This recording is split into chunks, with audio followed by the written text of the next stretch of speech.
Hello everyone, welcome back to my channel. আমি আজকে নিয়ে চলে এসেছি আবার নতুন একটি ভিডিও।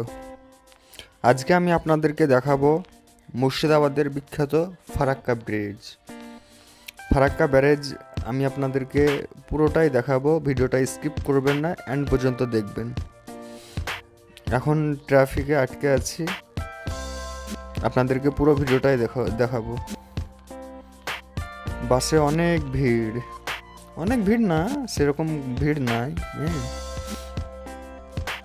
এখন যাচ্ছি ফারাক্কা ব্যারেজের ওপর দিয়ে। এই পাশে হচ্ছে আমাদের তিস্তা নদী, আর এ পাশে হচ্ছে বাংলাদেশের পদ্মা নদী। এখন পদ্মা নদী ফুল, মানে তিস্তার পানি পদ্মাতে ছেড়েছে, পদ্মা ফুল হয়ে গেছে এখন। আর আপনাদেরকে এই তিস্তার গেটও দেখাবো।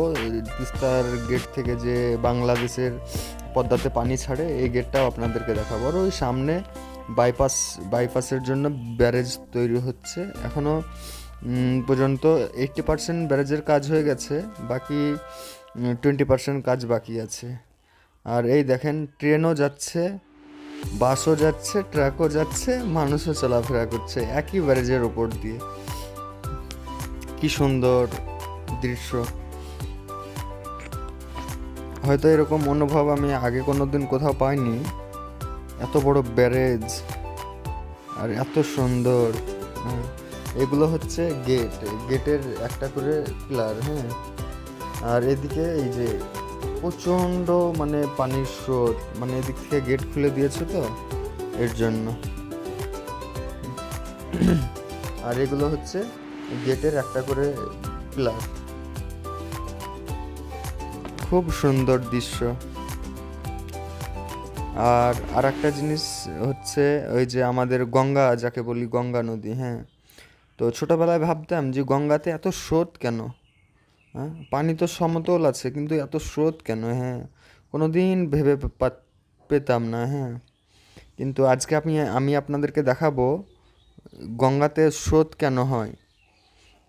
গঙ্গারও গেটটা আপনাদেরকে দেখাবো। অবশ্যই লাইনে থাকবেন, স্কিপ করবেন না, স্কিপ করলেই মিস করে ফেলবেন।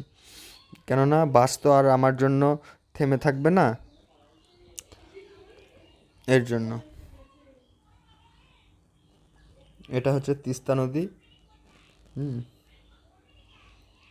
এখন যাচ্ছি সামনে, আমি দেখাবো আপনাদেরকে গঙ্গাতে স্রোত হওয়ার কারণ কি। অবশ্যই লাইনে থাকবেন।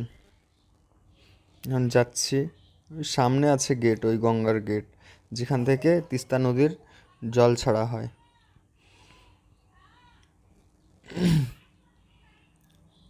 এদিকে ভরপুর পানি, মানে গেট খুলে দেওয়া হয়েছে তো ফারাক্কার। এখন বাংলাদেশের পদ্মা নদী দিয়ে পানি যাচ্ছে অনেক অনেক। এই কাকু চলে এসছে চানাচুর বিক্রি করতে। একটা চানাচুর নিয়ে নিলাম আর একটা পপকর্ন। এখন খেতে খেতে যাচ্ছি ফারাক্কার ব্যারেজের ওপর দিয়ে।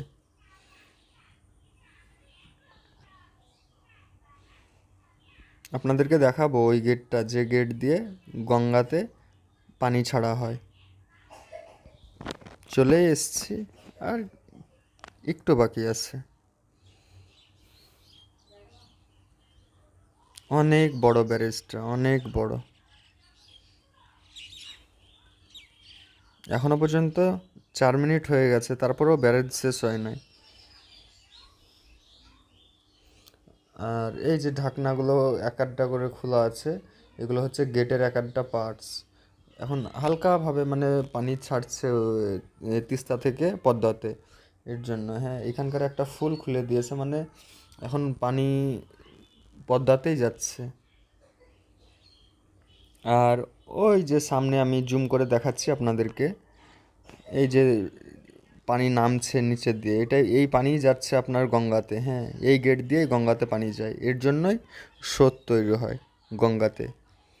এই যে পানি যাচ্ছে, আপনারা দেখেন, এই যে গেট, এই গেট থেকে পানি ছাড়া হয় গঙ্গাতে, তার ফলে গঙ্গাতে স্রোত তৈরি হয়।